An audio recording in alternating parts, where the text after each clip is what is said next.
Welcome to online video class of Science Tutor Attingel. My name is Biju and I am a zoology faculty. So, നമുക്ക് higher സെക്കൻഡറിയിലെ സുവോളജിയെ ഒന്ന് പരിചയപ്പെടാം. Higher സെക്കൻഡറിയിൽ +1 zoology നമുക്കൊന്ന് പരിചയപ്പെടാം. So നിങ്ങൾ 10ാം ക്ലാസ്സിൽ biology പഠിച്ചു. എന്താ biology? Study of life forms അല്ലെ, ജീവജാലങ്ങളെ കുറിച്ചുള്ള പഠനം. എന്നാൽ ഹയർ സെക്കൻഡറിയിലോട്ട് വരുമ്പോൾ ഈ ബയോളജിയിൽ കുറച്ച് മാറ്റങ്ങൾ വന്നിട്ടുണ്ട്.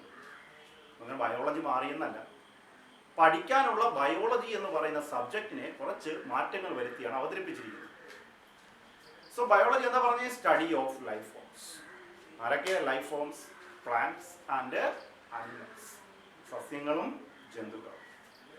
സോ നമുക്ക് കുറച്ച് വളരെ ആധികാരികമായിട്ടാണ് നമുക്ക് ഹയർ സെക്കൻഡറിയിൽ ബയോളജി പഠിക്കേണ്ടത്. സോ ആ ആധികാരികത ഉറപ്പുവരുത്താൻ വേണ്ടി അതിനോടൊപ്പം പഠനം ലഘൂകരിക്കുക. അതിനുവേണ്ടി നമ്മൾ ബയോളജിയെ രണ്ടായിട്ടാണ് തരംതിരിക്കുന്നു. ബോട്ടണി എന്നും സുവോളജി എന്നും. ബോട്ടണി എന്നും സുവോളജി. എന്താ botany? Botany is the study of plants and zoology is the study of animals. സസ്യങ്ങളെ കുറിച്ച് പഠിക്കാനായിട്ടൊരു ബ്രാഞ്ച് ബോട്ടണി, അനിമൽസിനെ കുറിച്ച് പഠിക്കാനായിട്ടൊരു branch zoology. Okay, so botany is the study of plants and zoology is the study of animals. So എൻ്റെ subject zoology ആണ്. അപ്പോൾ ഞാൻ സുവോളജിയെ മാത്രം സ്റ്റിക്ക് ഓൺ ചെയ്യും. സോ നിങ്ങൾ ഹയർ സെക്കൻഡറിയിലോട്ട് വരുമ്പോൾ ഞാൻ ബോട്ടണി എന്നും സുവോളജി എന്നും എന്ന് രണ്ട് ടോപ്പിക്ക് പറഞ്ഞു, രണ്ട് സബ്ജക്റ്റായി തരംതിരിച്ചു എന്ന് പറഞ്ഞു. എങ്കിലും ഹയർ സെക്കൻഡറിയിലോട്ട് വരുമ്പോൾ +1 വരുമ്പോൾ ബയോളജി ഒരൊറ്റ ടെക്സ്റ്റാണ്.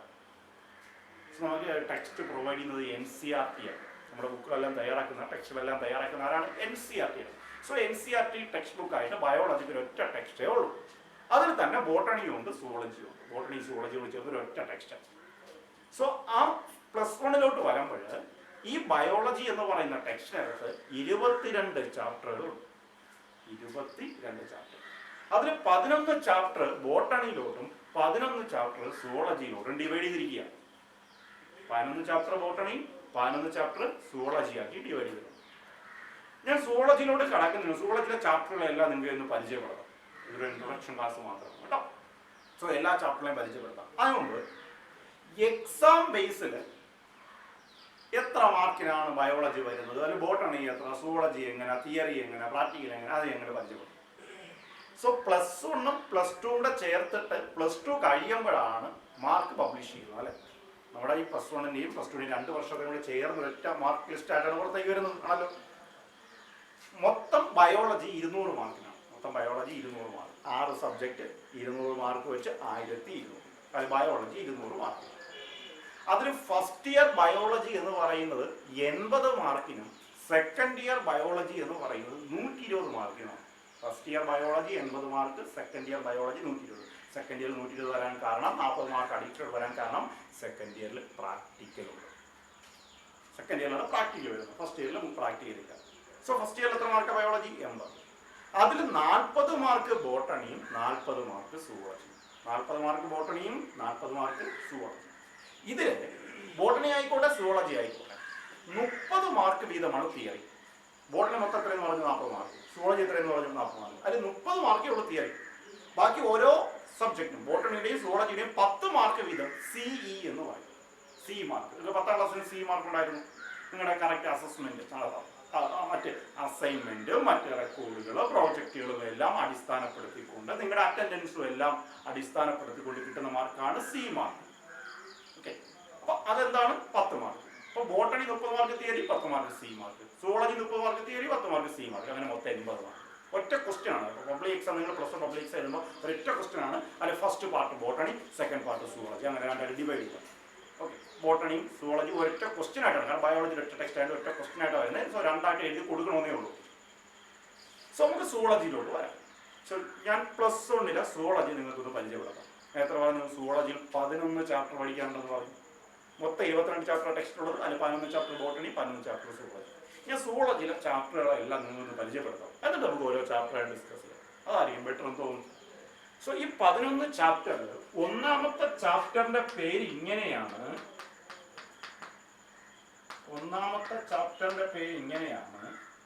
Living world. ചാപ്റ്ററിന്റെ പേര് ലിവിങ് വേൾഡ്. എന്താ ലിവിങ് വേൾഡ്? ജീവലോകം. ലിവിങ് വേൾഡ് മീൻസ് ജീവലോകം, ജീവനുള്ളവരുടെ ലോകം, പ്ലാന്റ്സിന്റെയും ആനിമൽസിന്റെയും ലോകം എന്നൊക്കെ പറയാം അല്ലേ. അപ്പൊ നിങ്ങൾ ഇതില് സൂളജി എന്ന് പറഞ്ഞിട്ട് ഇതില് പ്ലാന്റ്സ് വരുന്നുണ്ടല്ലോ.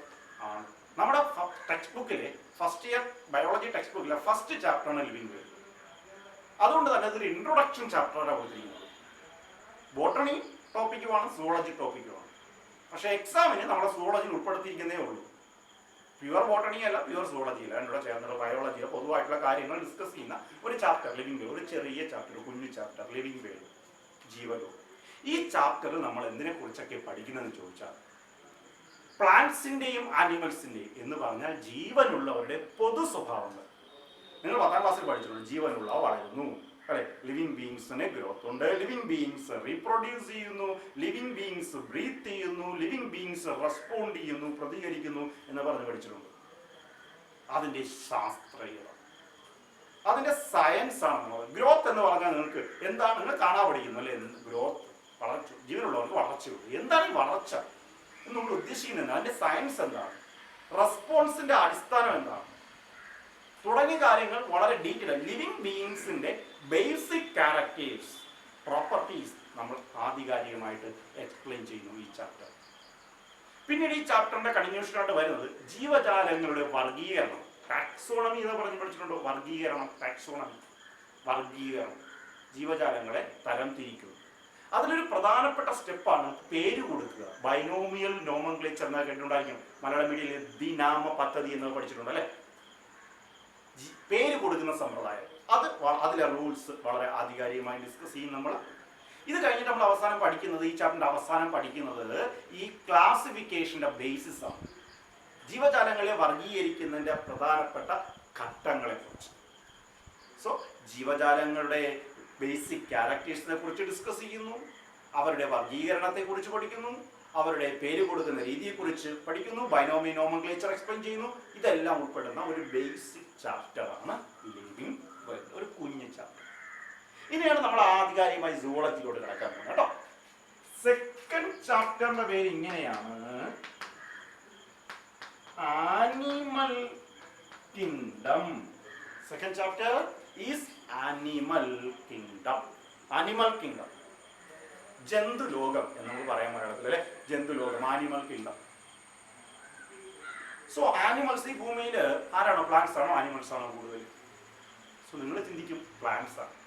നമ്മൾ ഭൂമിയിൽ ചുറ്റുപാട് ധാരാളം വൈഡ് വെറൈറ്റീസ് ഓഫ് പ്ലാന്റ്സ് നിൽക്കുന്നുണ്ട്. നല്ല പലതരത്തിലുള്ള പ്ലാന്റ്സുകളുണ്ട് അല്ലേ.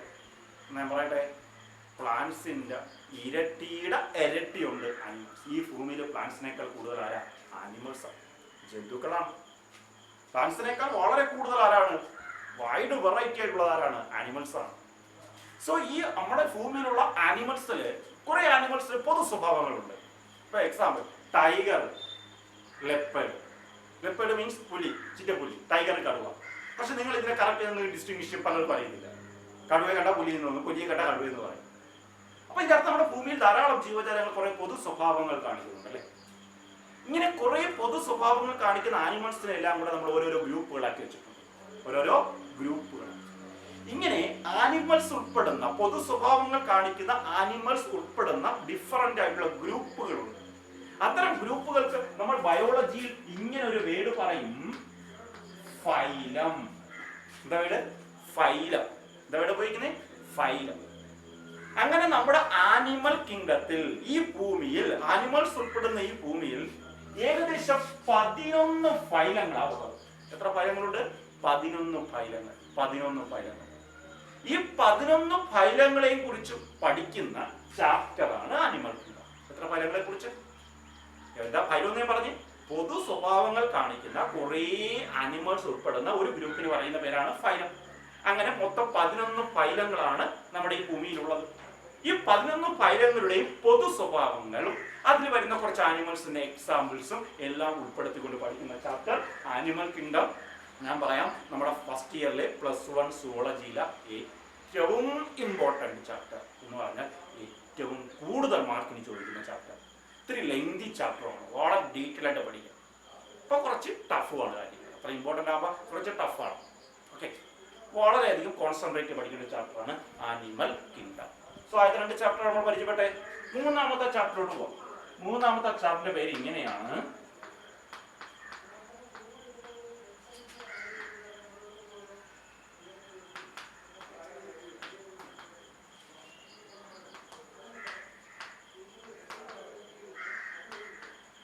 Structural organisation in animals. Third chapter പേര് സ്ട്രക്ചറൽ ഓർഗനൈസേഷൻ ഇൻ ആനിമൽസ്. ആനിമൽസിന്റെ സ്ട്രക്ചർ എങ്ങനെ ഓർഗനൈസ് ചെയ്തിരിക്കുന്നു. സ്ട്രക്ചർ മീൻസ് ഘടന. ആനിമൽസിന്റെ ബോഡി ഓർഗനൈസ് ചെയ്തിരിക്കുന്നത്, ഓർഗനൈസ് ചെയ്യുക, സംഘടിപ്പിക്കുക. എങ്ങനെയാണ് സംഘടിപ്പിച്ചിരിക്കുന്നത്? സോ ബേസിക് ആയിട്ട് ക്വസ്റ്റ്യൻ ചോദിക്കാം, നമ്മുടെയൊക്കെ ബോഡി എന്നോടാണ് നിർമ്മിച്ചിരിക്കുന്നത് എന്ന് ചോദിച്ചാൽ എന്താ ആൻസർ പറയും? സെൽസ്, കോശങ്ങൾ. ഈ ഭൂമിയിലുള്ള ഏതൊരു ജീവിയുടെയും ശരീരം നിർമ്മിച്ചിരിക്കുന്നത് എന്തുകൊണ്ടാണ്? കോശങ്ങൾ കൊണ്ടാണ്, സെൽസ് അല്ലെ. സെല്ലുകൾ കൂടി ചേരുമ്പോൾ എന്താ ഉണ്ടാകുന്നത്? കോശങ്ങൾ കൂടി ചേരുമ്പോൾ ടിഷ്യൂസ്. എന്താ ഉണ്ടാകുന്നത്? ടിഷ്യൂസ്. മലയാളത്തിൽ നമ്മൾ എന്ത് പറയും? കലകൾ അല്ലെ. സെൽസ് കൂടി ചേർന്ന് ടിഷ്യൂസ്, കലകൾ. സോ നമ്മൾ ഈ ചാപ്റ്റർ പഠിക്കുന്നതാണ് നമ്മുടെ ബോഡി നിർമ്മിച്ചിരിക്കുന്ന ഡിഫറെന്റ് ടൈപ്സ് ഓഫ് ടിഷ്യൂസിനെ കുറിച്ച്. So in this chapter we are going to discuss about different types of tissues present in an animal body. ഒരു ആനിമൽ ബോഡിയിൽ കാണുന്ന ഡിഫറെന്റ് ടൈപ്സ് ടിഷ്യൂസ്. സോ ഈ ടിഷ്യൂസിനെ കുറിച്ച് നിങ്ങൾ കൊച്ചു ക്ലാസ്സിൽ പഠിച്ചിട്ടുണ്ട്, 9-ലോ 10-ലോ പഠിച്ചിട്ടുണ്ട്. 4 തരം ടിഷ്യൂസ് നമ്മുടെ ബോഡിയിലുള്ള. ഞാൻ ആദ്യം ഇംഗ്ലീഷ് പറയാം, മലയാളം പറയാം. 4 തരം tissue: epithelial tissue, connective tissue, muscular tissue, neural tissue. Neural tissue അല്ലെങ്കിൽ നെർവസ് ടിഷ്യൂ എന്ന് പഠിച്ചതാണ്. Once more: epithelial tissue, connective tissue, muscular tissue, neural tissue. ഞാൻ മലയാളം പറയാം. എപ്പിത്തീലിയൽ ടിഷ്യൂ ആവരണകലം, കണക്റ്റീവ് ടിഷ്യൂ രോചകകലം, മസ്കുലാർ ടിഷ്യൂ പേശീകലം, ന്യൂറൽ ടിഷ്യൂ നാഡീകലം അല്ലെ. ഈ 4 തരം ടിഷ്യൂസിനെ കുറിച്ച് നമ്മൾ ഈ ചാപ്റ്റർ വളരെ ഡീറ്റെയിൽസ് ആയിട്ട് പഠിക്കും. ടിഷ്യൂസിനെ കുറിച്ച് പഠിച്ചതിന് ശേഷം നമ്മൾ ഒരു ആനിമലിനെ കുറിച്ച് വളരെ ഡീറ്റെയിൽ ഡിസ്കസ് ചെയ്യും. ദ ആനിമൽ ഈസ് കോക്രോച്ച്, പാറ്റ. പാറ്റയുടെ സ്ട്രക്ചർ വളരെ ഡീറ്റെയിൽ ആയിട്ട് നമ്മൾ ഈ ചാപ്റ്റർ ഡിസ്കസ് ചെയ്യും. നമുക്ക് സെക്കൻഡ് ഇയറിലോട്ട് വരുമ്പോഴേ, നിങ്ങൾ സെക്കൻഡ് ഇയർ ആകുമ്പോൾ പ്രാക്ടിക്കലായിട്ട് തന്നിരിക്കുന്ന സ്പെസിമെനാണ് കോക്രോച്ച്. കോക്രോച്ചിന്റെ ഡൈജസ്റ്റീവ് സിസ്റ്റം, മൗത്ത് പാർട്സ് എല്ലാം നമുക്ക് എന്ത് ചെയ്യാനുണ്ട്? പ്രാക്ടിക്കലായിട്ട് എക്സാമിൻ ചെയ്യാനുണ്ട്. ഓക്കെ. സോ ആരെക്കുറിച്ച് ഡിസ്കസ് ചെയ്യുന്നു? കോക്രോച്ച്. കോക്രോച്ചിന്റെ ആന്തരിക ഘടനയും ബാഹ്യ ഘടനയും എല്ലാം പഠിക്കുന്നു. ഞാൻ 2 വേർഡ് ഉപയോഗിക്കാമേ നിങ്ങളെ പരിചയപ്പെടുത്താൻ വേണ്ടി കേട്ടോ. 2 വേർഡ് ഇങ്ങോട്ട് മാറ്റി എഴുതാമേ. 2 വേർഡ് നോക്കി.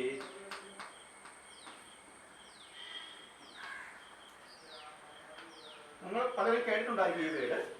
മലയാളം മീഡിയം ഭാഗത്ത് പുതിയ വേർഡായിരിക്കും ചിലപ്പോൾ. Morphology, anatomy. The morphology, external feature, study of external feature, ബാഹ്യ ഘടനയെ കുറിച്ചുള്ള പഠനം. Study of external feature. What is anatomy? Study of internal feature, ആന്തരിക ഘടനയെ കുറിച്ചുള്ള പഠനം. ഒരു ജീവിയുടെ എക്സ്റ്റേണൽ ഫീച്ചേഴ്സിനെ കുറിച്ചുള്ള സ്റ്റഡി മോർഫോളജി, ഒരു ഓർഗാനിസത്തിന്റെ ഇന്റേണൽ സ്ട്രക്ചറിനെ കുറിച്ചുള്ള സ്റ്റഡി അനാട്ടമി. സോ കോക്രോച്ചിന്റെ മോർഫോളജിയും അനാട്ടമിയും ഡീറ്റെയിൽ ആയിട്ട് എക്സ്പ്ലെയിൻ ചെയ്യുന്ന ചാപ്റ്റർ സ്ട്രക്ചറൽ ഓർഗനൈസേഷൻ ആനിമൽസ്. അപ്പോൾ ചുരുക്കി പറയാം, ഈ ചാപ്റ്റർ നമ്മൾ എന്തിനെ കുറിച്ചാണ് പഠിക്കുന്നത്?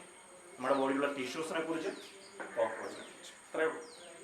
സോ 4ാമത്തെ ചാപ്റ്ററിലൂടെ ഞാൻ പോകുന്നു. 4ാമത്തെ ചാപ്റ്ററിന്റെ പേര് ഇങ്ങനെയാണ്, biomolecules. What's the name of the chapter? Biomolecules. ഞാൻ ആദ്യമേ ഈ ചാപ്റ്ററിനെ കുറിച്ച് പറയാം. നമ്മൾ ഫസ്റ്റ് ഇയറിൽ പഠിക്കുന്നതിലെ ഏറ്റവും ടഫായിട്ടുള്ള, പഠിപ്പിക്കുക കേട്ടോ, പഠിക്കാനുള്ള ഏറ്റവും ടഫായിട്ടുള്ള ഒരു ചാപ്റ്ററാണ്, ഇമ്പോർട്ടൻ്റ് ആയിട്ടുള്ള ചാപ്റ്ററാണ്. ആനിമൽ കിങ്ഡം കഴിഞ്ഞാൽ ഏറ്റവും കൂടുതൽ മാർക്ക് ചോദിക്കുന്ന ചാപ്റ്ററാണ് ബയോമോളിക്യൂൾസ്. ആക്ച്വലി ഇത് പ്യുവർ സുവോളജി അല്ല കേട്ടോ, ഇത് കുറച്ച് കെമിസ്ട്രിയുടെ ഇടകലർന്ന് വരുന്നതാണ്. ബയോളജി കെമിസ്ട്രി ഉണ്ട്. നിങ്ങൾ ബയോ കെമിസ്ട്രി എന്നൊരു ബ്രാഞ്ച് ഇട്ടുണ്ടോ? ചില കുട്ടികൾ +2 കഴിഞ്ഞിട്ട് BSc ബയോ കെമിസ്ട്രി എടുക്കുന്നു. ബയോ കെമിസ്ട്രി നോക്കിയാൽ biochemistry, application of chemistry in biology. ബയോളജിയിൽ കെമിസ്ട്രിയുടെ ആപ്ലിക്കേഷൻ ഉണ്ട്. ആ ബ്രാഞ്ചിനാണ് നമ്മൾ ബയോ കെമിസ്ട്രി എന്ന് പറയുന്നത്. സോ നോക്കിയാൽ ബയോ മോളിക്യൂൾസിനെ കുറിച്ച് പഠിക്കുന്ന ബ്രാഞ്ചാണ് ബയോ കെമിസ്ട്രി. എന്താ bio molecules? Bio means life, ജീവി. ഒരു ജീവിയുടെ ശരീരത്തിനകത്ത് ഉള്ള മോളിക്യൂൾസ് എന്നേ അർത്ഥമുള്ളൂ. നമ്മുടെ ബോഡിക്കകത്ത് ധാരാളം മോളിക്യൂൾസ് ഉണ്ട് അല്ലേ, ധാരാളം കെമിക്കൽസ് ഉണ്ട്. നമ്മുടെ ബോഡിയിൽ ഒരു സെല്ല് എടുക്കുക, ആ സെല്ലിനകത്ത് എന്തൊക്കെ മോളിക്യൂൾസ് ഉണ്ടോ, എന്തൊക്കെ കെമിക്കൽസ് ഉണ്ടോ, നമ്മുടെ ബോഡിക്കകത്ത് എന്തൊക്കെ കെമിക്കൽസ് ഉണ്ടോ അതിനെ മൊത്തത്തിൽ നമുക്ക് എന്ത് പേരിട്ട് വിളിക്കാം? Biomolecules. All the chemicals present in the life, present in the body of an organism. ഒരു ഓർഗാനിസത്തിന്റെ ബോഡിയിൽ എന്തൊക്കെ കെമിക്കൽസ് ഉണ്ടോ അതിനെല്ലാം എന്ത് വിളിക്കാം? ബയോമോളിക്യൂൾസ്. നമ്മുടെ ബോഡിയിൽ എന്തൊക്കെ കെമിക്കൽസ് ആണുള്ളത്, എന്തൊക്കെ നമ്മുടെ സെൽസിൽ എന്തൊക്കെ കെമിക്കൽസ് ഉള്ളത്? ധാരാളം കെമിക്കൽസ് ഉണ്ടോ? ഞാൻ പ്രധാനമായിട്ട് 4 ഉണ്ടെന്ന് പറയട്ടെ. 4 പ്രധാനമായിട്ടും ബയോമോളിക്യൂൾസ് 4 ടൈപ്പാണ്. നിങ്ങൾ കേട്ടിട്ടുണ്ടാവും. Carbohydrate, proteins, lipids, nucleic acids. ഏതൊക്കെയാ? കാർബോഹൈഡ്രേറ്റ്, പ്രോട്ടീൻസ്, ലിപ്പിഡ്സ് കൊഴുപ്പുകൾ, ന്യൂക്ലിക് ആസിഡ്സ്, DNA, RNA. ഇതാണ് നമ്മുടെ ബോഡിയിലെ പ്രധാനപ്പെട്ട 4 മോളിക്യൂൾസ്. ഇവരെ കുറിച്ചൊക്കെ വളരെ ഡീറ്റെയിൽ ആണ് ഡിസ്കസ് ചെയ്യുക. സ്ട്രക്ചർ കേട്ടോ, ഓർഗാനിക് കോമ്പൗണ്ട്സ് ആണ് അവരൊക്കെ, കാർബണിക് പദാർത്ഥങ്ങളാണ്. ഇവരുടെയൊക്കെ സ്ട്രക്ചർ ഉൾപ്പെടെ ഡയഗ്രം ഒക്കെ വരച്ച് നമ്മൾ എക്സ്പ്ലെയിൻ ചെയ്യുന്ന അവരുടെ ഫംഗ്ഷൻസ് ഉൾപ്പെടെ പഠിക്കുന്ന ഒരു ചാപ്റ്ററാണ് ബയോമോളിക്യൂൾസ്. സോ ആദ്യത്തെ 4 ചാപ്റ്റർ ഞാൻ നിങ്ങളെ പരിചയപ്പെടുത്തി. ഒന്നാമത്തെ ചാപ്റ്റർ പേര് ലിവിംഗ് വേൾഡ്, രണ്ടാമത്തെ ചാപ്റ്ററിന്റെ പേര് ആനിമൽ കിങ്ഡം, മൂന്നാമത്തെ ചാപ്റ്ററിന്റെ പേര് structural organisation in animals, fourth ചാപ്റ്ററിന്റെ പേര് എങ്ങനെയാ? ബയോമോളിക്യൂൾസ്. ഞാൻ ഈ 4 ചാപ്റ്ററിന്റെ പേര് ഒന്ന് എറൈസ് ചെയ്യണം കേട്ടോ. എന്നിട്ട് ഞാൻ 5ാമത്തെ ചാപ്റ്ററിൽ ഒന്ന് സ്റ്റാർട്ട് ചെയ്യാം. ഓക്കെ, ഇനി നമുക്ക് മൊത്തം എത്ര ചാപ്റ്റർ? 4 ചാപ്റ്റർ നമ്മൾ എക്സ്പ്ലെയിൻ ചെയ്തു അല്ലേ. ഇനി നമുക്ക് മൊത്തം എത്ര ചാപ്റ്റർ ഡിസ്കസ് ചെയ്യാനുള്ളത്? 7 ചാപ്റ്റർ. മൊത്തം ഇനി 11 4 ചാപ്റ്റർ പോയി ഇനി 7 ചാപ്റ്റർ. ഈ 7 ചാപ്റ്ററുകളെയും കൂടെ ചേർത്തുകൊണ്ട് നമ്മുടെ NCERT ടെക്സ്റ്റ് ബുക്കിൽ ചാപ്റ്റർ തുടങ്ങുന്നതിന് മുമ്പ്, ഇനി അടുത്ത 5ാമത്തെ ചാപ്റ്റർ തുടങ്ങുന്നതിന് അടുത്ത 7 ചാപ്റ്ററും കൂടെ ചേർത്തുകൊണ്ട് ഒരു സെക്ഷനായിട്ട് ഉൾപ്പെടുത്തിയിരിക്കുന്നത്. ആ സെക്ഷന്റെ ഹെഡിങ് ഇങ്ങനെ പറഞ്ഞിരിക്കുന്നത്, ഇങ്ങനെയാണ് ഹെഡിങ്.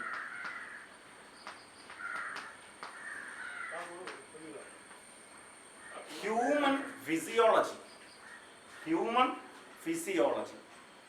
സോ നിങ്ങൾ ആദ്യമായിട്ട് കേൾക്കുന്ന വേർഡായിരിക്കും ഫിസിയോളജി അല്ലെ. What is physiology? ഏതിലും അവസാനം ഓളജി എന്ന് വന്നാൽ സ്റ്റഡി എന്നാണല്ലോ. Study, physiology, study of physiological process. ശാരീരിക പ്രവർത്തനങ്ങളെ കുറിച്ചുള്ള പഠനത്തിന് പറയുന്ന പേരാണ് physiology. Study of physiological process. നമ്മുടെ ശരീരത്തിനകത്ത് കിടക്കുന്ന ഫിസിയോളജിക്കൽ പ്രോസസിനെ കുറിച്ചുള്ള പഠനം ഫിസിയോളജി. അത് മനുഷ്യ ശാരീരിക പ്രവർത്തനങ്ങളാകുമ്പോൾ ഹ്യൂമൻ ഫിസിയോളജി.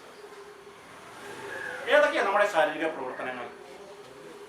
ഡൈജഷൻ, ദഹനം, ബ്രീത്തിങ്, ശ്വസനം, എക്സ്ക്രീഷൻ, വിസർജനം, സർക്കുലേഷൻ, ഹാർട്ട് അപ്പോൾ ബ്ലഡിനെ പമ്പ് ചെയ്തത്, റീപ്രൊഡക്ഷൻ, കൺട്രോൾ ആൻഡ് കോർഡിനേഷൻ, നിയന്ത്രണവും ഏകോപനവും നമ്മുടെ ന്യൂറോൺസ് ഒക്കെ ചെയ്യുന്നത്.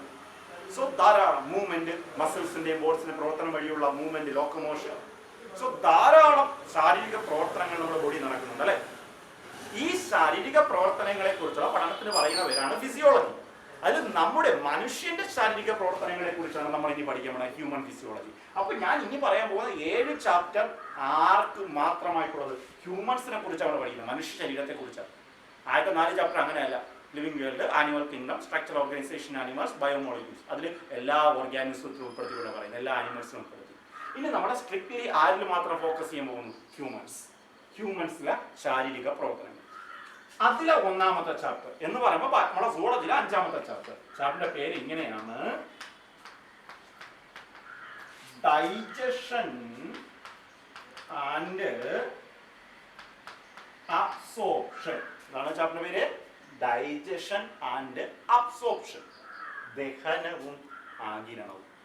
നമ്മൾ കഴിക്കുന്ന മോളിക്യൂൾസ്, നമ്മൾ കഴിക്കുന്ന ന്യൂട്രിയൻസ്, ആഹാര പദാർത്ഥങ്ങൾ എങ്ങനെ ഡൈജസ്റ്റ് ആവുന്നു, ദഹിക്കുന്നു? നമ്മുടെ അന്നപദം, അലിമെന്ററി കനാൽ എന്ന് പറയും. അലിമെന്ററി കനാലിലൂടെ പോകുന്ന ഫുഡ് മോളിക്യൂൾസ് അവിടെ ഡിഫറെന്റ് ടൈപ്സ് ഓഫ് പ്രോസസ്സിന് വിധേയമാകും. ഡൈജസ്റ്റീവ് പ്രോസസ്, ഡൈജഷന് വിധേയമാകും, ദഹനം. ദഹിച്ചതിന് ശേഷം ആ ന്യൂട്രിയൻസിനെ, ഡൈജസ്റ്റഡ് ന്യൂട്രിയൻസിനെ നമ്മുടെ സെൽസിലേക്ക് നമ്മൾ എന്ത് ചെയ്യും? നമ്മുടെ ബോഡി അബ്സോർബ് ചെയ്യും. സോ എങ്ങനെ ഡൈജഷൻ നടക്കുന്നു, എങ്ങനെ അബ്സോർപ്ഷൻ നടക്കുന്നു, അതിന്റെ മെക്കാനിസം എന്താണ്, അബ്സോർബ് ചെയ്തതിനു ശേഷം ആ ന്യൂട്രിയൻസ് എന്ത് സംഭവിക്കുന്നു തുടങ്ങിയ നമ്മുടെ ചുരുക്കി പറഞ്ഞ മനുഷ്യന്റെ ദഹനേന്ദ്രിയ വ്യവസ്ഥ, ഹ്യൂമൻ ഡൈജസ്റ്റീവ് സിസ്റ്റത്തെ കുറിച്ച് എക്സ്പ്ലെയിൻ ചെയ്യുന്ന chapter digestion and absorption. Second chapter ഇങ്ങനെയാണ്, breathing and exchange of gases. എന്താ ചാപ്റ്റർ പേര്? Breathing and exchange of gases. Breathing, ശ്വസനം, ശ്വസനവും ഗ്യാസുകളുടെ എക്സ്ചേഞ്ചും, എക്സ്ചേഞ്ച് ഓഫ് ഗ്യാസസ്. ചുരുക്കി പറഞ്ഞാൽ നമ്മൾ എന്താ പഠിക്കുന്നത്? നമ്മുടെ ഹ്യൂമൻ റെസ്പിറേറ്ററി സിസ്റ്റം, മനുഷ്യനിലെ ശ്വസന വ്യവസ്ഥ എങ്ങനെയാണ് ബ്രീത്ത് നടക്കുന്നത്, റെസ്പിറേഷൻ നടക്കുന്നത് എങ്ങനെയാണ്, നമുക്കറിയാം നമുക്ക് റെസ്പിറേഷനെ കഴിഞ്ഞ ഓക്സിജനെ എടുക്കുന്നത് കാർബൺ ഡൈ ഓക്സൈഡിനെ പുറന്തള്ളുന്നു അല്ലെ. വളരെ ഡീറ്റെയിൽ ആയിട്ടൊരു പ്രോസസ് ആണ് ബ്രീത്തിങ്, റെസ്പിറേഷൻ. മനുഷ്യന്റെ റെസ്പിറേറ്ററി സിസ്റ്റം, അതിൻ്റെ സ്ട്രക്ചേഴ്സ്, അവിടെ എന്തൊക്കെ സംഭവിക്കുന്നു, എയർ കടന്നു പോകുമ്പോൾ ഓരോ ഭാഗങ്ങളിലും എന്തൊക്കെ സംഭവിക്കുന്നു, നമ്മുടെ ലങ്സിൻ്റെ സ്ട്രക്ചർ എന്താണ്, അതിനകത്തുള്ള മെക്കാനിസം എന്താണ്. ഓക്കെ, സോ നമ്മുടെ ഹ്യൂമൻ റെസ്പിറേറ്ററി സിസ്റ്റവുമായി ബന്ധപ്പെട്ട ഒരു ചാപ്റ്ററാണ് breathing and exchange of gases. Third chapter ഇങ്ങനെയാണ്, body fluids and circulation. Body fluids and circulation. എന്താ ബോഡി ഫ്ലൂയിഡ്സ്? ശരീരദ്രവങ്ങൾ അല്ലെ. ശരീരത്തിലെ ഫ്ലൂയിഡുകൾ, ശരീരത്തിൽ ധാരാളം ഫ്ലൂയിഡ്സ് ഉണ്ട്. ബ്ലഡ് ഒരു ഫ്ലൂയിഡാണ്, ലിംഫ് ഒരു ഫ്ലൂയിഡാണ്, ലിവർ ഉൽപ്പാദിക്കുന്ന ബൈൽ ഒരു ഫ്ലൂയിഡാണ്, സലൈവ ഒരു ഫ്ലൂയിഡാണ്, സ്വെറ്റ് ഒരു ഫ്ലൂയിഡാണ്, സ്റ്റൊമക്കിനകത്തുള്ള ഗ്യാസ്ട്രിക് ജ്യൂസ് ഒരു ഫ്ലൂയിഡാണ്. സോ ധാരാളം ഫ്ലൂയിഡ്സ് ഉണ്ട്. പക്ഷേ ബോഡി ഫ്ലൂയിഡ്സ് ആൻഡ് സർക്കുലേഷൻ, എന്താ സർക്കുലേഷൻ? ബോഡി ഫുള്ള് കറങ്ങുക. ഞാൻ ഈ പറഞ്ഞ എല്ലാ ഫ്ലൂയിഡിനും ബോഡിയിൽ നല്ലപോലെ സർക്കുലേറ്റ് ചെയ്യാൻ പറ്റും, കറങ്ങാൻ പറ്റും, എല്ലായിടത്തും എത്തിപ്പെടാൻ പറ്റും? പറ്റത്തില്ല, ലിമിറ്റഡ് ആണ് അല്ലെ. എന്നാൽ നമ്മുടെ ശരീരത്തിൽ സർക്കുലേറ്റ് ചെയ്യാൻ കഴിവുള്ള, എല്ലായിടത്തും എത്തപ്പെടാൻ കഴിവുള്ള ഫ്ലൂയിഡ്സ് ഉണ്ട്. അല്ലെ ഏറ്റവും പ്രധാനപ്പെട്ട സർക്കുലേറ്റിംഗ് ഫ്ലൂയിഡാണ് ബ്ലഡ്. ഏതാണ് സർക്കുലേറ്റിംഗ് ഫ്ലൂയിഡ്? ബ്ലഡ്. അതുപോലത്തെ വേറൊരു സർക്കുലേറ്റിംഗ് ഫ്ലൂയിഡാണ് ലിംഫ്. ബ്ലഡിൽ നിന്ന് ഉണ്ടാവുന്നതാണ് അല്ലെ, ഇത് പഠിച്ചിട്ടുണ്ട്, ബ്ലഡും ലിംഫും. അപ്പൊ ഏറ്റവും കൂടുതൽ മെയിൻ സർക്കുലേറ്റിംഗ് ഫ്ലൂയിഡ് എന്ന് പറയുന്നത് ബ്ലഡ്. സോ നമ്മൾ ഈ ചാപ്റ്റർ എന്താ ചെയ്യുന്നത്? ബ്ലഡിനെ കുറിച്ച് ആധികാരികമായി പഠിക്കുന്നു. ബ്ലഡിലെ കമ്പോണൻസ്, RBC, WBC, പ്ലേറ്റ്ലെറ്റ്സ് പഠിച്ചിട്ടുണ്ട്. അവരുടെ രക്താണുക്കൾ, ശ്വേതരക്താണുക്കൾ, പ്ലേറ്റ്ലെറ്റുകൾ, ഇവരുടെ ഘടന, ഇവരുടെ സ്ട്രക്ചർ, അവരുടെ ഫങ്ഷൻ. അതിനോടൊപ്പം ഈ ഹാർട്ട്, നമ്മുടെ ഈ ബ്ലഡിനെ പമ്പ് ചെയ്യുന്ന ഹാർട്ടിന്റെ സ്ട്രക്ചർ, അതിന്റെ ഫങ്ഷൻ, മെക്കാനിസം, ബ്ലഡിനെ കൊണ്ടുപോകുന്ന ബ്ലഡ് വെസലുകളുടെ ടൈപ്പുകൾ, സ്ട്രക്ചർ തുടങ്ങിയ കാര്യങ്ങൾ ആധികാരികമായി ഡിസ്കസ് ചെയ്യുന്ന chapter body fluids and circulation. Okay, body fluids and circulation. നാലാമത്തെ ചാപ്റ്ററിന്റെ പേര് ഇങ്ങനെയാണ്, excretory products and their elimination. Excretory products and their elimination. ശരീരത്തിലെ വിസർജ്യ വസ്തുക്കൾ, എക്സ്ക്രീറ്ററി പ്രോഡക്ട്സ്, വിസർജ്യ വസ്തുക്കൾ, ആൻഡ് ദെയർ എലിമിനേഷൻ, അവരുടെ പുറന്തള്ളൽ. ബോഡിയിൽ നിന്ന് എങ്ങനെ പുറന്തള്ളുന്നു? നമ്മുടെ ബോഡിയിൽ ധാരാളം വിസർജ്യ വസ്തുക്കളുണ്ട്. നമ്മുടെ മനുഷ്യനിലെ ഏറ്റവും പ്രധാനപ്പെട്ട വിസർജ്യ വസ്തുവാണ് യൂറിയ. നമ്മുടെ കിഡ്നിയിൽ ഉണ്ടാവുന്ന ഒന്നാണ്, കിഡ്നിയിൽ എത്തപ്പെടുന്ന ഒന്നാണ്. കിഡ്നി ഉണ്ടാവുന്നതല്ല, കിഡ്നിയിൽ ഉണ്ടാവുന്നതല്ല, യൂറിയ ഉണ്ടാകുന്നത് ലിവറിലാണ്. അവിടെ നിന്ന് കിഡ്നിയിൽ ബ്ലഡിലൂടെ എത്തുന്ന ഒരു ആണ് എന്ത്? യൂറിയ. മനുഷ്യരിലെ പ്രധാനപ്പെട്ട വേസ്റ്റ് പ്രോഡക്റ്റ് ആണ്, വിസർജ്യ വസ്തുവാണ് യൂറിയ. കാർബൺ ഡൈ ഓക്സൈഡ് ഒരു വേസ്റ്റ് പ്രോഡക്റ്റ് ആണ്. ധാരാളം വേസ്റ്റ് പ്രോഡക്ട്സ് നമ്മുടെ ബോഡിയിൽ പ്രൊഡ്യൂസ് ചെയ്യപ്പെടുന്നുണ്ട്. ഈ വേസ്റ്റ് പ്രോഡക്ട്സുകളെ, ഈ വിസർജ്യ വസ്തുക്കളെ ബോഡിയിൽ ഉണ്ടാവുന്നത് എങ്ങനെയാണ്, അവരെ പുറന്തള്ളുന്നത് എങ്ങനെയാണ്? അപ്പൊ ഇതിനു വേണ്ടി ഒരു സിസ്റ്റം, ഏതാ സിസ്റ്റം? എക്സ്ക്രീറ്ററി സിസ്റ്റം, വിസർജ്യ വ്യവസ്ഥ. നമ്മുടെ എക്സ്ക്രീറ്ററി ഓർഗൻ ഏതാ? Kidneys, a pair of kidneys, വൃക്കകൾ. സോ നമ്മൾ ഈ ചാപ്റ്ററിൽ കിഡ്നീസിനെ കുറിച്ചാണ് പഠിക്കുന്നത് കേട്ടോ, വൃക്കകളെ കുറിച്ച്, കിഡ്നിയുടെ സ്ട്രക്ചറും അതിനകത്തുള്ള നെഫ്രോൺസിന്റെ സ്ട്രക്ചർ, അവരുടെ മെക്കാനിസം, അവരെങ്ങനെയാണ് എക്സ്ക്രീഷൻ നടത്തുന്നത് തുടങ്ങിയ കാര്യങ്ങൾ പഠിക്കുന്ന chapter excretory products and their elimination. അടുത്ത ചാപ്റ്ററിന്റെ പേര് ഇങ്ങനെയാണ്, ഹ്യൂമൻ ഫിസിയോളജിയിലെ 5th ചാപ്റ്റർ ഇങ്ങനെയാണ്,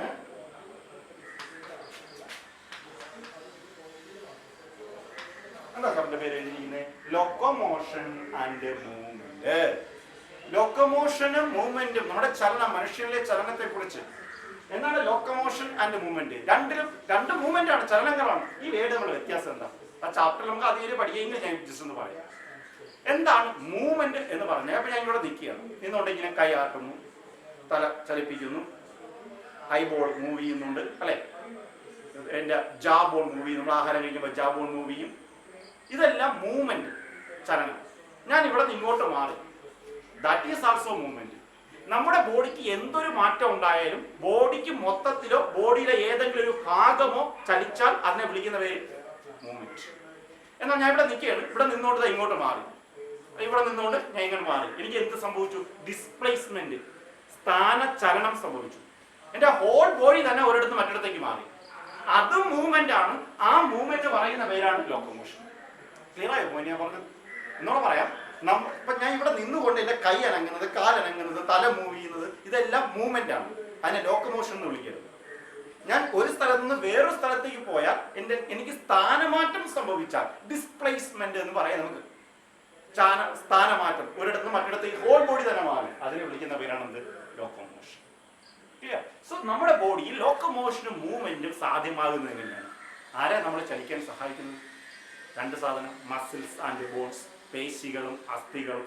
പേശികൾ വരുന്നത് മസ്കുലാർ സിസ്റ്റം, ബോൺസ് വരുന്നത് skeletal system.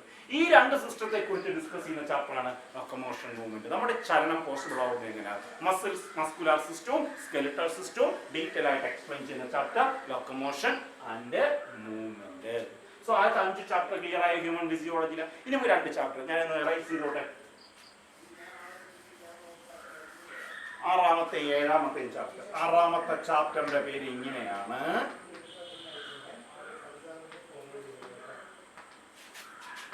Neural control and coordination. 7ാമത്തെ ചാപ്റ്ററിന്റെ പേര് കൂടെ അങ്ങ് എഴുതട്ടോ. 7ാമത്തെ ചാപ്റ്റർ ഇങ്ങനെയാണ്: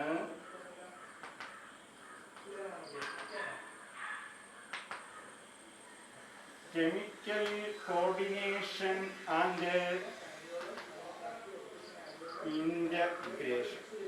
നോക്കിയേ, ഈ 2 ചാപ്റ്റർ ചേർത്ത് ഞാൻ പറയാം കേട്ടോ. 2 ചാപ്റ്ററിനൂടെ. 6ാമത്തെ chapter neural control and coordination, 7ാമത്തെ chapter chemical coordination and integration. നോക്കി, രണ്ടിലും കൺട്രോൾ, കോർഡിനേഷൻ, ഇന്റഗ്രേഷൻ എന്നൊക്കെ വന്നിരിക്കുന്നു. 2 ഉപയോഗിച്ചിരിക്കുന്നത്. എന്താ? കൺട്രോൾ നിയന്ത്രണം, കോർഡിനേഷൻ ഏകോപനം. നമ്മുടെ ശരീരത്തിൽ നടക്കുന്ന ധാരാളം പ്രവർത്തനങ്ങളെ കുറിച്ചും പറഞ്ഞു. Digestion, circulation, respiration, breathing, excretion, reproduction, ധാരാളം പ്രവർത്തനങ്ങൾ നമ്മുടെ ബോഡി നടക്കുന്നുണ്ട്. ഇവരങ്ങനെ ചുമ്മാ നടന്നാൽ മതി, ഒരു നിയന്ത്രണവും ഇല്ലാതെ പോരാ. നമ്മുടെ ശരീരത്തിലെ എല്ലാ പ്രവർത്തനങ്ങൾക്കും ഒരു നിയന്ത്രണം ഉണ്ടാവണം, കൂടാനും കുറയാനും പാടില്ല, അല്ലെ? അതോടൊപ്പം ഈ പ്രവർത്തനങ്ങൾ നല്ല രീതിയിൽ നടക്കണമെങ്കിൽ കുറേ ഓർഗനുകളുടെ, വ്യത്യസ്ത ഓർഗനുകളുടെ ഒരു കോർഡിനേഷൻ വേണം. ഞാനൊരു എക്സാമ്പിൾ പറയാട്ടോ. നമ്മളൊരു പട്ടി ഓടിക്കണമെന്ന് വിചാരിക്കും. നല്ലതുപോലെ ഓടണ്ടേ? ആരാ നമ്മളെ ഓടാൻ സഹായിക്കുന്നത്? നമ്മുടെ മസ്കുലാർ സിസ്റ്റവും സ്കെലിറ്റൽ സിസ്റ്റവും ബോൺസും മസിൽസും. സോ ആ 2 സിസ്റ്റമാണ് നമ്മളെ ഓടാൻ സഹായിക്കുന്നത്, ആ ഒരു സിറ്റുവേഷൻ ഫേസ് ചെയ്യാൻ നമ്മളെ സഹായിക്കുന്നത്. പക്ഷെ മസിൽസും ബോൺസും മാത്രം വിചാരിച്ച് ഓടാൻ പറ്റുമോ? പറ്റത്തില്ല. മസിൽസിലേക്കും ബോൺസിലേക്കും നല്ലതുപോലെ ബ്ലഡിനെ പമ്പ് ചെയ്ത് കൊടുക്കണം, അല്ലെ? ആ ബ്ലഡിന്റെ സഹായത്താൽ ആ ബ്ലഡ് വന്ന് പ്രവർത്തിക്കുമ്പോൾ മാത്രമേ നല്ല എനർജിയോടുകൂടി നമുക്ക് ഓടാൻ പറ്റത്തുള്ളൂ. സോ ബ്ലഡ് കൊടുക്കേണ്ട ജോലി ആരുടേതാ? ഹാർട്ട് നല്ലതുപോലെ ബീറ്റ് ചെയ്യണം. അപ്പൊ BP കൂടും, ബ്ലഡ് പ്രഷർ കൂടും. അപ്പൊ നല്ല വേഗതയിൽ ബ്ലഡ് പമ്പ് ചെയ്യും. അപ്പൊ ഏത് സിസ്റ്റം? ഹാർട്ട് വരുന്നത് സർക്കുലേറ്ററി സിസ്റ്റം. ഓക്കെ. എന്നാൽ സർക്കുലേറ്ററി സിസ്റ്റം മാത്രം വിചാരിച്ചാൽ പോരാ, ബ്ലഡ് മാത്രം പമ്പ് ചെയ്താൽ പോരാ. നമുക്ക് നല്ലതുപോലെ ഓടണമെങ്കിൽ എനർജി വേണം. എനർജി വേണമെങ്കിൽ ഓക്സിജൻ പോകണം. ഓക്സിജൻ പോകണമെങ്കിൽ respiratory system. So muscular system, skeletal system, respiratory system, then circulatory system. ഈ പ്രവർത്തനങ്ങളുടെ ഒരു ഏകോപനത്തിൽ മാത്രമേ നമുക്ക് ആ പ്രവർത്തനം പോസിബിൾ ആക്കാൻ പറ്റത്തുള്ളൂ. സോ ഈ പ്രവർത്തനങ്ങളെ എല്ലാം ഒരു കുടക്കീഴിൽ കൊണ്ടുവരണമെങ്കിൽ ഒരു കോർഡിനേഷൻ വേണം. അതാണ് എന്ന് പറയുന്നത് കൺട്രോൾ ആൻഡ് കോർഡിനേഷൻ. സോ ചാപ്റ്ററിന്റെ പേര് ഇങ്ങനെയാണ്: ന്യൂറൽ കൺട്രോൾ ആൻഡ് കോർഡിനേഷൻ. അപ്പൊ നമ്മുടെ ശരീരത്തിലെ പ്രവർത്തനങ്ങളെല്ലാം ഒരു നിയന്ത്രണവും ഒരു ഏകോപനവും വേണം, അല്ലെ? ഇത് പോസിബിൾ ആക്കാൻ ദൈവം നമുക്ക് 2 സിസ്റ്റം ബോഡിയിൽ പ്രൊവൈഡ് ചെയ്തിട്ടുണ്ട്. എല്ലാ പ്രവർത്തനങ്ങളെയും നിയന്ത്രിക്കാനും ഏകോപിപ്പിക്കുവാനുമായി ദൈവം നമുക്ക് 2 സിസ്റ്റം. 1ാമത്തെ സിസ്റ്റത്തിന്റെ പേര് ന്യൂറൽ സിസ്റ്റം, നാഡീവ്യവസ്ഥ. 2ാമത്തെ സിസ്റ്റം എൻഡോക്രൈൻ സിസ്റ്റം, അന്തസ്രാവ വ്യവസ്ഥ എന്ന് മലയാളത്തിൽ പഠിച്ചിട്ടുണ്ട്. Endocrine system. അപ്പോൾ നമ്മുടെ ശരീരത്തിലെ പ്രവർത്തനങ്ങളെ നിയന്ത്രിക്കാനും ഏകോപിപ്പിക്കാനും കഴിവുള്ള പ്രത്യേകതരം സെല്ലുകൾ, കോശങ്ങൾ ദൈവം നമുക്ക് ഉണ്ടാക്കി തന്നിട്ടുണ്ട്. അവരെ വിളിക്കുന്ന പേര് ന്യൂറോൺസ്. ആ ന്യൂറോണുകൾ വഴിയുള്ള control and coordination neural system. ആ ന്യൂറൽ സിസ്റ്റത്തിനെ കുറിച്ചാണ് നമ്മൾ ഈ ചാപ്റ്ററിൽ ഡിസ്കസ് ചെയ്യുന്നത്. Neural system. എന്നാൽ അതുപോലെ നമ്മുടെ ശരീരത്തിലെ പ്രവർത്തനങ്ങളെ നിയന്ത്രിക്കാനും കോർഡിനേറ്റ് ചെയ്യാനും കൺട്രോൾ ചെയ്യാനും കോർഡിനേറ്റ് കഴിയുള്ള പ്രത്യേകതരം കെമിക്കൽസ്, രാസവസ്തുക്കളും നമ്മുടെ ബോഡിയിലുണ്ട്. അവരെ വിളിക്കുന്ന പേരാണ് ഹോർമോൺസ്. ആ ഹോർമോൺസ് പ്രൊഡ്യൂസ് ചെയ്യുന്ന ഓർഗൻസിന് പറയുന്ന പേരാണ് എൻഡോക്രൈൻ ഗ്ലാൻഡ്സ്, അന്തസ്രാവി ഗ്രന്ഥികൾ. സോ എൻഡോക്രൈൻ ഗ്ലാൻഡ്സ് ഉൽപ്പാദിപ്പിക്കുന്ന ഹോർമോൺസ് വഴിയുള്ള കൺട്രോൾ ആൻഡ് കോർഡിനേഷനെ കുറിച്ച് പഠിക്കുന്നു. Chemical coordination and integration. അപ്പൊ ഈ 2 ചാപ്റ്ററിലും, അവസാനത്തെ 2 ചാപ്റ്ററിലും കൺട്രോൾ ആൻഡ് കോർഡിനേഷൻ. ഈ ചാപ്റ്ററിൽ control and coordination by nervous system, ഈ ചാപ്റ്ററിൽ control and coordination by hormones. ഇവിടെ കെമിക്കൽസ് ഉദ്ദേശിക്കുന്നത് ഹോർമോൺസ്. അപ്പൊ മൊത്തം ഹ്യൂമൻ ഫിസിയോളജിയിൽ 7 ചാപ്റ്റർ. അപ്പോൾ +1 വരുന്ന കുട്ടികൾ നിങ്ങൾ +1 പഠിക്കാനുള്ള സുവോളജിയിലെ ചാപ്റ്ററുകളെ കുറിച്ചൊരു ചെറിയൊരു ഇൻട്രൊഡക്ഷൻ കിട്ടിയെന്ന് ഞാൻ വിശ്വസിക്കുന്നു. ഇതൊരു ജസ്റ്റ് ഒരു ഇൻട്രൊഡക്ഷൻ ക്ലാസ് മാത്രമാണ്. അടുത്ത ക്ലാസ്സിൽ നമുക്ക് ഫസ്റ്റ് ചാപ്റ്റർ ലിവിംഗ് വേൾഡ് തൊട്ട് സ്റ്റാർട്ട് ചെയ്യാം. Anyway, okay, thank you.